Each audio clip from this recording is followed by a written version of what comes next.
Good evening, everybody. I have just about to launch my new blog for this week, and it's going to be on my website, and it's all about people pleasing and how to why we people please, why we do it, and more importantly, how to get over it. So I just want to go through really my journey around why I really struggled with this over the years, and I think the most important thing I want to get across tonight is people pleasing. We feel that we don't have a choice in life, in our happiness. For me, it came from not really being in the best environment, and being around the best people that would cheer me on. From a very early age, I left school. Nobody really sat down with me and said, right, what do you want to do? What choices that I may have? It was a case of leave school and pick a profession and off you go. And I chose hairdressing, believe it or not, a long time ago. So I went into that profession, and we're talking back in 1980s, and I wasn't given much support in that environment. It was a case of, right, this is your job, get on with it. There was never no nurturing or somebody sitting down with me and saying, you're really great in this area, and I think, you need to practice X, Y, and Z. It was a case of, here's your job, get on with it. So for years, I was never in a nurturing environment.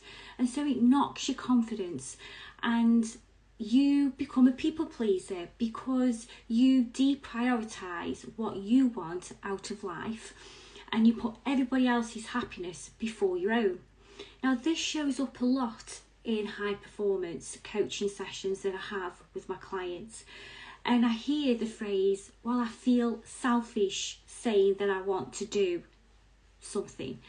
And being selfish is not a bad thing, and it's about putting yourself front and centre, not above anybody, but bringing yourself up as a priority as much as everybody else.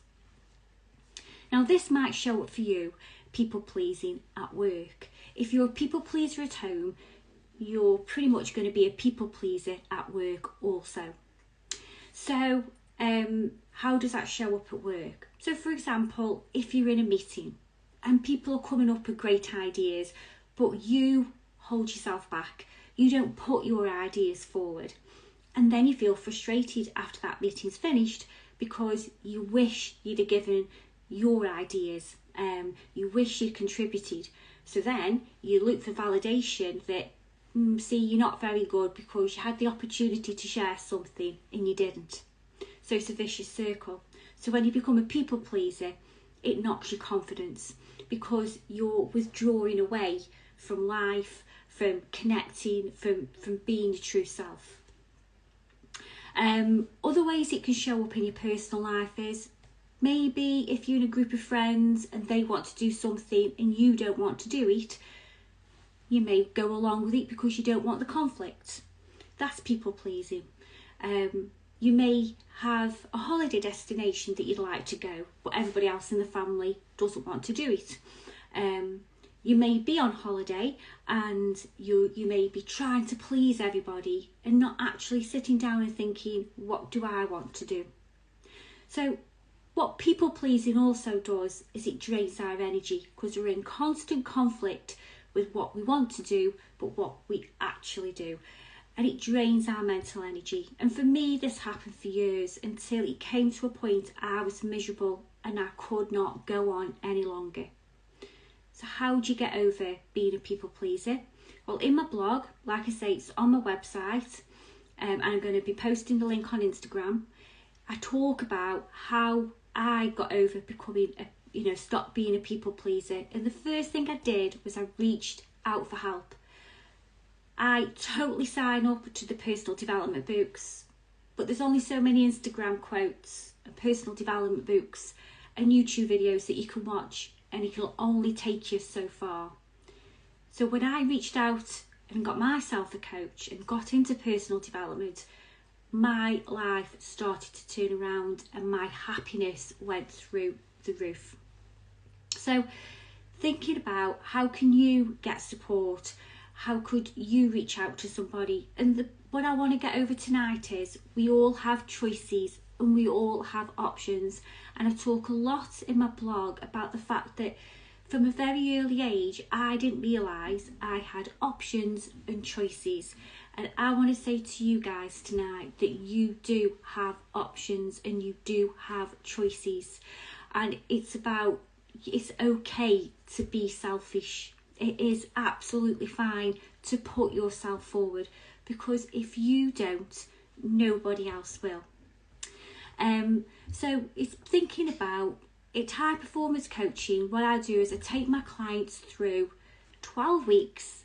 Every week we look at different areas of their life, and people pleasing does show up a lot. And like I say, we work on techniques and strategies to get you to start putting yourself first and making decisions based on your happiness and making sure you are in alignment with the way that you want to live your life. A few ways we do it. First of all, is we get clear, what do you want out of life and how is that going to make you happy? And then we work on how you're going to get there.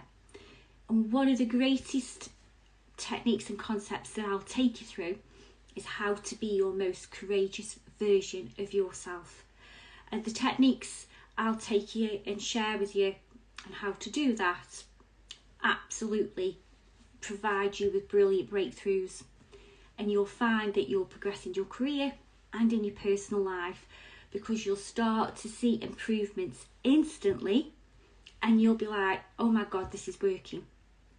Now over the next few weeks I've got 5 clients that I'm going to be sharing their stories and their journeys and their breakthroughs, and how their life has changed immensely. So you're going to meet Ollie, you're going to meet Laura, you're going to meet Carl, you're going to meet Rebecca, and I'm going to they're going to share their stories and their transformations with you in just 12 weeks, and it is absolutely incredible. It's the way the guys have put the work in and the achievements they've got, and people pleasing did show up for them in all of their journeys, but they've turn that around and they're living authentically and they're living their best lives.